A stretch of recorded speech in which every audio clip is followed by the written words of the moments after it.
Shri ജേക്സി Thomas അടിക്കുന്നവരെ തിരിച്ചടിക്കും എന്ന പ്രഖ്യാപനത്തിൽ തെറ്റുണ്ടോ?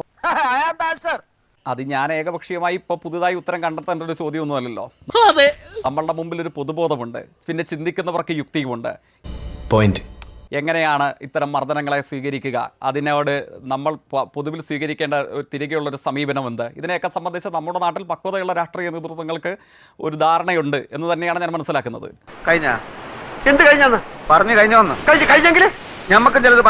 കേരളത്തിന്റെ പ്രതിപക്ഷ നേതാവ് വളരെ വ്യക്തമായി തന്നെ സെക്രട്ടേറിയറ്റിന് മുന്നിൽ നിന്ന് പ്രഖ്യാപിച്ചിട്ടുണ്ട്, ഇനി അടിക്കാൻ വരുന്നവരെ തിരിച്ചടിക്കും.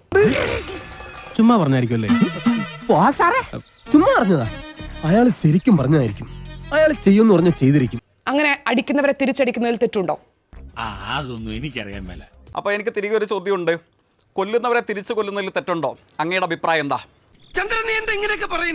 കൊല്ലാൻ പാടില്ലെന്നാണ് എന്റെയാണ് അഭിപ്രായം. താങ്കൾക്ക് അറിയേണ്ടതെങ്കിൽ ആരും കൊല്ലരുതെന്നാണ്, അതുപോലെ ആരും അടിക്കരുത് എന്നുമാണ്. കൊന്നാൽ തിരിച്ചു കൊല്ലും, അടിച്ചാൽ തിരിച്ചടിക്കും എന്നൊക്കെ പറയുന്നത് ആരുടെ സമീപനമാണ്? പക്വതയുള്ളവരുടെ ലക്ഷണമാണോ എന്നൊക്കെ കേൾക്കുന്ന ആളുകൾ വിലയിരുത്തട്ടെ. കൊന്നാൽ തിരിച്ചു കൊല്ലും എന്ന് പറഞ്ഞത് ആരൊക്കെയാണ് എന്ന് കേരളത്തിന്റെ ചരിത്രത്തിൽ ഓർമ്മയുള്ള എല്ലാവർക്കും ഓർമ്മയുണ്ട്.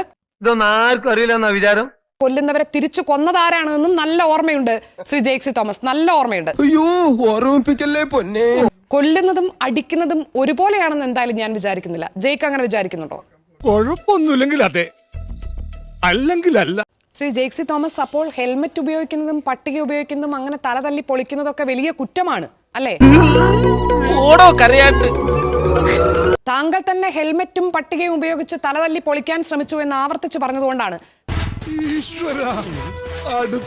ഹെൽമെറ്റും ചെടിച്ചട്ടിയും കൊണ്ട് തലക്കടിച്ചതിൽ നിന്ന് തുടങ്ങിയതല്ലേ ഈ സംഘർഷം?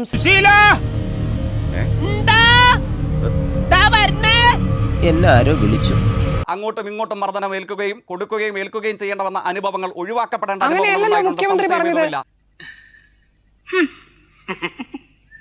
ബസ്സിന് മുന്നിൽ ചാടിയവരെ ജീവൻ രക്ഷാ പ്രവർത്തനം നടത്തുകയായിരുന്നു, സംഘർഷമായിരുന്നു എന്നല്ല കേരളത്തിന്റെ മുഖ്യമന്ത്രി പറഞ്ഞത്. മുഖ്യമന്ത്രി പറയുന്നതാണോ താങ്കൾ പറയുന്നതാണോ ശരി? അങ്ങനെ വരാൻ വഴിയില്ലല്ലോ. പക്ഷെ അങ്ങനെ വന്നല്ലോ. അങ്ങോട്ടും ഇങ്ങോട്ടും സംഘർഷം ഉണ്ടായിട്ടുണ്ട്, അതാരും നിഷേധിക്കുന്നില്ലല്ലോ. നിഷേധിക്കുന്നുണ്ടല്ലോ നിങ്ങളുടെ മുഖ്യമന്ത്രി.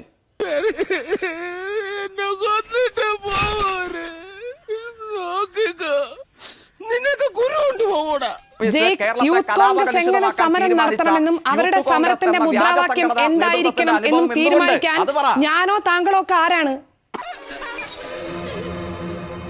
നമ്മളുടെ അനുവാദം വേണോ? നമ്മുടെ സമ്മതവും നമ്മുടെ അംഗീകാരവും വേണോ യൂത്ത് കോൺഗ്രസിന് സമരം നടത്താൻ? സമരം ചെയ്യുന്നത് ഞങ്ങൾക്ക് ഇഷ്ടപ്പെട്ടില്ലെങ്കിൽ ഞങ്ങൾ ചെടിച്ചട്ടി എടുത്ത് തലക്കടിക്കും എന്ന് തീരുമാനിക്കാൻ നിങ്ങളെ ആരെങ്കിലും ചുമതലപ്പെടുത്തിയിട്ടുണ്ടോ?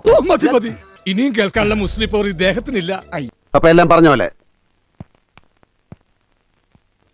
നാളെ കാണാം.